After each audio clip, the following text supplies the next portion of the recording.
Hello everyone, welcome back to my channel. তো আজকে তোমাদের সাথে আমি আমার মেয়েকে কিভাবে খিচুড়ি বানিয়ে খাওয়াই সেটাই শেয়ার করব। প্রথমে প্রেসার কুকারটাকে গ্যাসের ওপর বসিয়ে অল্প সামান্য বাটার দিয়ে তার মধ্যে অল্প একটু জিরে দিয়ে ঘরে থাকা কিছু সবজি যেমন বিনস, গাজর, মটরশুঁটি, ব্রোকলি, সিম, আলু, কুমড়ো এইসব ঘরে থাকা সামান্য কিছু সবজি দিয়ে ভালো করে ভেজে নেব।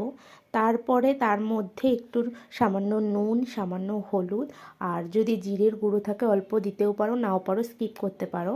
তার মধ্যে মসুরির ডাল দিয়ে ভালো করে নাড়িয়ে চাড়িয়ে অল্প একটু ভাত দিয়ে প্রেসার কুকারে 4টে সিটি মেরে নিতে হবে। ব্যাস, নামিয়ে নিলেই রেডি। তো আমি তো আমার মেয়েকে এভাবেই খাওয়াই। তো তোমরাও তোমাদের বাচ্চাদেরকে একবার ট্রাই করে দেখতে পারো। তো টাটা, বাই।